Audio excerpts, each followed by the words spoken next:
Welcome back after the break. और अब हम बात करेंगे क्रिकेट के हवाले से, क्योंकि पाकिस्तान क्रिकेट टीम ने जनूबी अफ्रीका के खिलाफ पहले वनडे में शानदार कारकर्दगी का मुजाहरा करते हुए 3 विकेटों से फतह हासिल की है।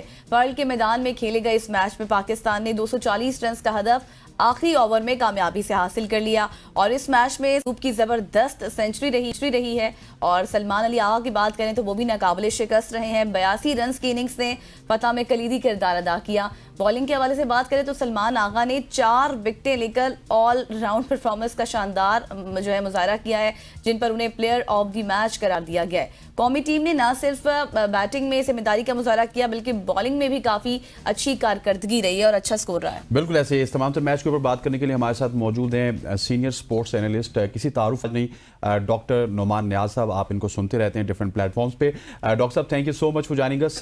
बड़ी अच्छी खबर है, साउथ अफ्रीका से पाकिस्तान ओडीआई में पहला मैच जीतने में कामयाब हुआ और जिस तरह रिजवान ने कहा था कि हमारी प्रायोरिटीज आजकल शायद ओडीआई क्रिकेट है, कुछ ऐसा ही होते हुए पाकिस्तान टीम के साथ नजर आ रहा है, क्योंकि साउथ अफ्रीका की दूसरी जानिब से मोर और लेस फुल टीम खेल रही थी, उसके खिलाफ अच्छी कारकर्दगी है पाकिस्तान की। डेफिनेटली जी, सबसे पहले तो इट्स ऑलवेज अ प्लेजर आप मुझे इनवाइट करते हैं। ये जो एक तो ये क्वाइट अनएक्सपेक्टेड था जिस तरह का हमारा बिल्डअप हुआ साउथ अफ्रीका में, और जो T20 इंटरनेशनल्स में हम 2-0 हारे और उसके बाद बारिश हो गई एंड देन कॉम्बिनेशन जिस तरह लग रहा था इवन जिम्बाब्वे में भी उनकी वीक टीम के अगेंस्ट भी स्केची परफॉर्मेंसेस थी, वहाँ पे हम एक वनडे हारे थे। तो ये काफ़ी इंस्पायरिंग है कि आप ये, अगर हम इसको डायसेक्ट करें तो 2 या 3 चीज़ें आपके सामने आती हैं कि it was not only winning by 3 wickets, but एक तो ये पाकिस्तान ने बहुत हाईएस्ट ईयर पे compete किया, और इस मैच को अगर आप देखें तो ये बड़ा एक इंटेंस किस्म का मैच था और एक classical one day international.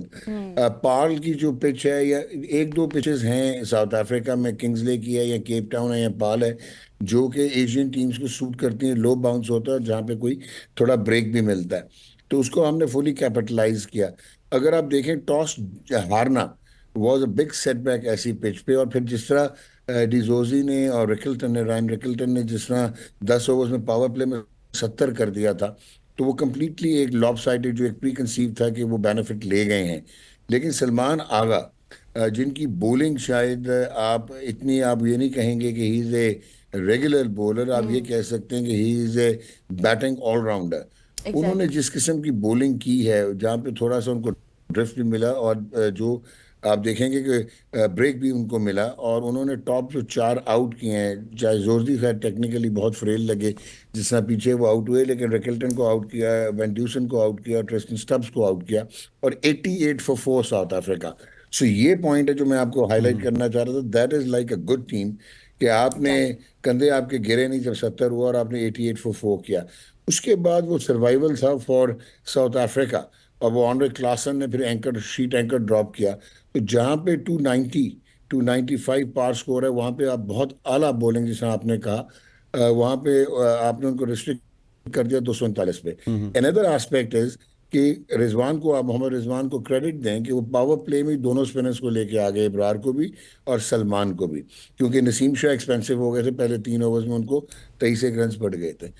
Another important aspect was कि इब्रार को पहले 3 ओवर में 24 रन पड़े, पहले ओवर में 2 बाउंड्रीज लगी, but the way he bowled in the middle overs, ये मिडिल ओवर की गेम होती है वनडे इंटरनेशनल्स, जो कि आप कहेंगे कि 20 में से 35वें ओवर तक जो टीम जो है प्रवेल करती है वही पर आगे जाती है। तो that is how it has happened. Now chasing, मैं ये समझता हूँ कुछ वीक लिंक्स हैं जो बाद में डिस्कस कर लेंगे, but Saim Ayub is one property जो कि आप कह सकते हैं कि he is evolved and he is come of as.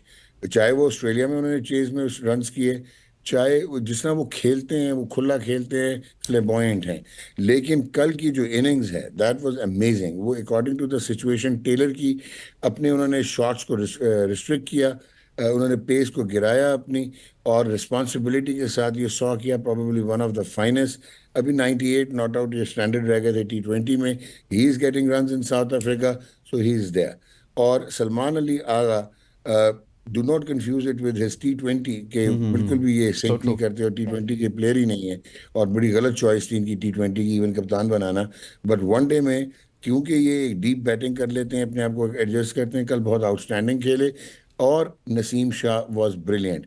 कुछ कबाहतें हैं जो कि हम डिस्कस कर सकते हैं इफ़ यू से सो मैं अभी बोल देता हूँ। एक बिल्कुल, तो हम वो पूछना भी चाहेंगे Exactly. आपसे। अच्छा डॉक्टर साहब, जिस तरह से आपने अभी सलमान अली आगा की बात की है, साइम की बात की है, आउटस्टैंडिंग उनकी परफॉर्मेंस थी, लेकिन अब एक खिलाड़ी का जिक्र करना शायद जरूरी है, जो है बाबर आजम। वही हाँ, रिवायती गलतियां, 23 रन बनाकर आउट, उस हवाले से क्या और कहेंगे मैं आप? थोड़ा सा एक पॉइंट भी ऐड करना चाहूंगा गजल की बात पे डॉक्टर साहब, कि बाबर आजम को भी आप समझना होगा, अगर आपकी एग्जैक्टली। विनिंग परफॉर्मेंसेज नहीं आ रही तो उनको एक रिप्लेसमेंट मिल रही है, हमें साइम अयूब की सूरत में एक मैच विनर मिल रहा ऐसे है। ही। सो जब तक उनकी बल्ले से परफॉर्म नहीं आएगा तो उनको वो अपना फैन क्लब भी तो हर्ट कर रहे हैं।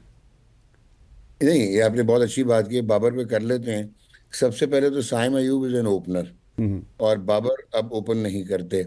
बाबर आपके टॉप एंड पे तीन पे खेलते हैं, चार पे। अच्छा, बाबर एक जनरेशनल टैलेंट है, मान लिया, लेकिन प्रॉब्लम क्या है?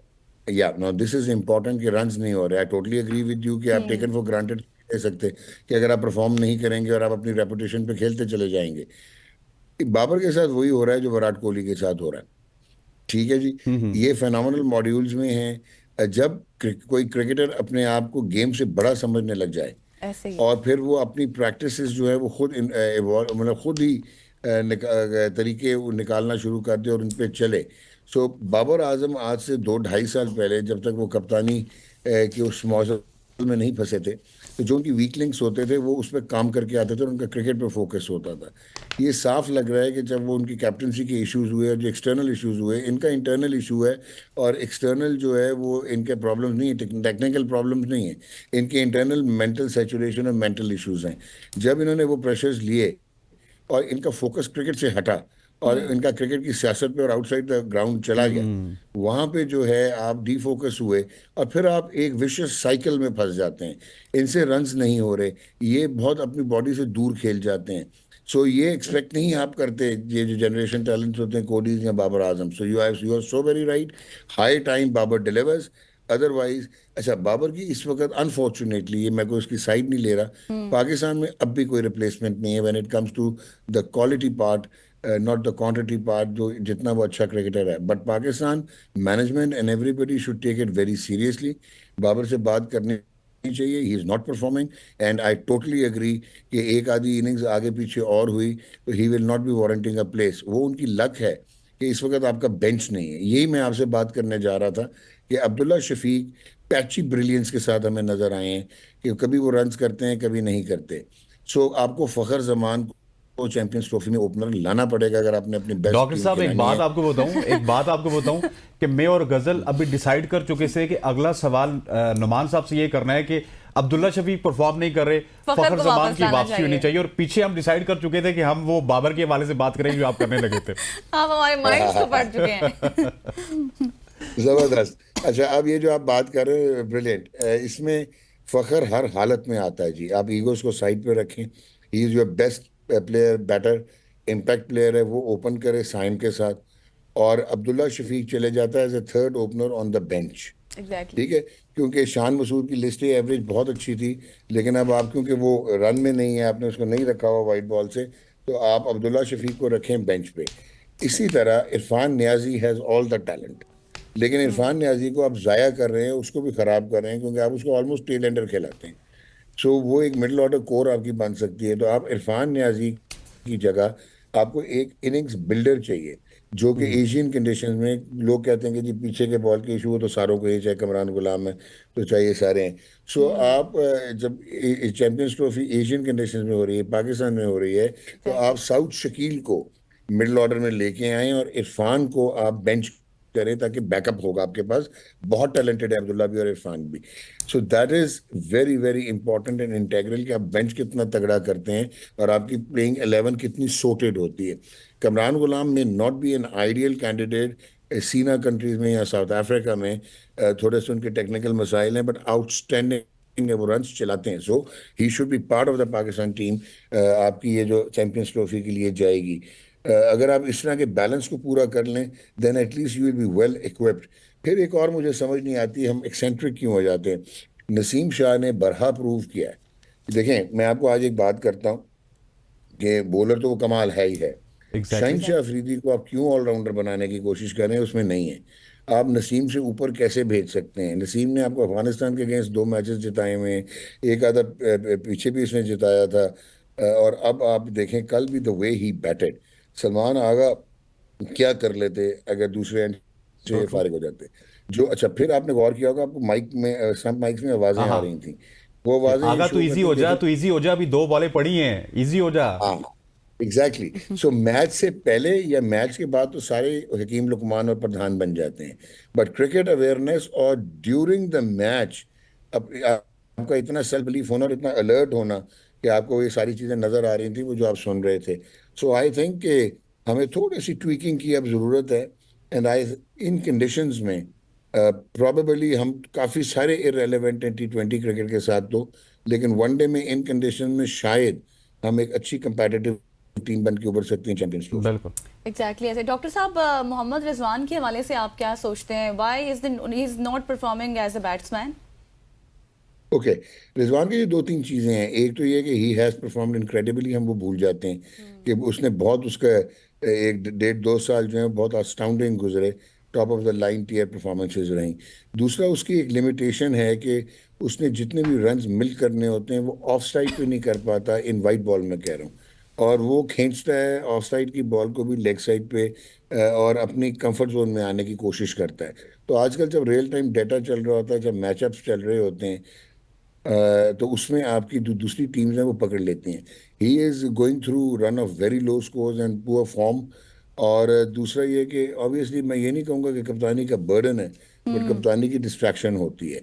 और रिजवान वनडे में तो शायद आपको इक्वेट होता हुआ नजर आएगा, लेकिन T20 में तो इन एनी केस जो उनका बैटिंग स्टाइल है वो लेकिन गलत डॉक्टर नंबर साहब के एक ऊपर थोड़ा सा बैटिंग मैं, आप अगर रियल है। टाइम में भी देखेंगे ना, मैं एक मिसाल आपको अपनी दे देता हूं। आपका कॉट बिहाइंड है, आपके बड़े अच्छे व्यूज आते हैं, पूरा पाकिस्तान देखता है। अगर कॉट बिहाइंड के 1 महीना व्यूज ना आए तो आप सोचेंगे यार मुझ में खराबी है, राशिद भाई में है, या यार जिस एपिसोड में हम कामरान मुजफ्फर को बुलाते हैं ना वो ज्यादा चलती है। सो कहीं ना कहीं पे एक जो पार्ट है रिजवान का एज ए बैटर, वो हमें परेशान तो जरूर करेगा। हालांकि वो परफॉर्मर तो हैं, लेकिन अभी वो रन नहीं कर रहे, स्टक हो जाते हैं। एब्सोल्युटली, मैं टोटली एग्री कर रहा हूँ। मैं भी आपको यही कह रहा हूँ कि he is going through run of poor form.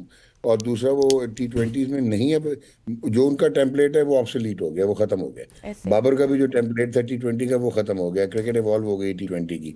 वहाँ पे वो बिल्कुल ही आपको नजर आता है कि रिलेट ही नहीं आप कर पाते। और ये वनडे में ये है कि जब अगर इनकी परफॉर्मेंस नहीं होगी, ये प्रेशर ऐड होता चले जाएगा, ये विशियस साइकिल है। And he has to come out of it. Probably is thinking too much and he is not being able to focus जहाँ पे इनको रन्स करना है। टोटली एग्री कि ये बहुत इंटेग्रल है। आपके दोनों मेजर जो प्लेयर्स हैं वो अगर टीम में, मैं तभी तो बात की है कि आप साउथ शकील को लेके आएँ ताकि वो इनिंग्स लंबे करे, नीचे आगा आ जाएगा, because he is an all-rounder. So हमारी ये बात सोच क्यों आई है, सोच इसलिए आई एग्जैक्टली। है कि अब हमारा वो जो ट्रस्ट था, 100% ब्लाइंड अच्छा ट्रस्ट, डॉक्टर साहब, वो मैं रिजवान चाहता और हूं कि बाबर वैसे जब आप आधा रहे। बहुत इन डिटेल इस पे बात करना चाहेंगे, लेकिन ऊपर से हमें बता दिया गया कि आपके पास 1 मिनट है। हम आपको कहेंगे आपके पास 30 सेकंड्स है। सर ये चैंपियंस ट्रॉफी की अनाउंसमेंट कहाँ पे फंसी हुई है? रोज हम यही सुनते हैं, चैंपियंस आज अनाउंसमेंट हो जाएगी। चैंपियंस ट्रॉफी की अनाउंसमेंट हो जाएगी। वो सब कुछ सेटल्ड है, जो आपको अच्छा। पता है सारा फ्यूजन मॉडल का। वो पाकिस्तान ट्राई कर रहा था, इनकी कोई कमर्शियल डील नहीं बन रही थी, दुबई में बहुत महंगा पड़ रहा था, और दूसरा इनकी कोई पिछले बैकलॉग था फाइनेंशियल। तो उसका प्रॉब्लम था, तो ये कोलंबो करवाना चाह रहे थे, जो आईसीसी ने ना कर दिया, और होगा दुबई में। तो द मोमेंट ये सारी चीज़ें पीसीबी की सेटल होती हैं, जो 5 मैच या 3 मैच कराने हैं दुबई में, तो ये अनाउंसमेंट हो जाएगी। बाकी need not to worry, settlement सारी होगी। Sir thank you so much हो जाएंगे डॉक्टर साहब, आपसे बात करके बहुत था। है। Doctor exactly. नुमान नियाज़ साहब से जब भी बात करते हैं तो ऐसे लगता है कि बात करे ही जाए और ये बात घंटों रुको आगे ही ना। बढ़ती रहे। खवातीन वज़ारत, यहाँ पर वक्त हो जाता है एक शॉर्ट सी कमर्शियल ब्रेक का। ब्रेक के बाद हम पौधों बात के हवाले करेंगे से आपको पौधों बताएंगे। के हवाले से, उनके फायदों के हवाले से, कौन कौन से ऐसे पौधे हैं जो हम अपने घरों में लगा सकते हैं, उनके क्या क्या फवाइद हैं। ठीक है? Exactly, stay with us.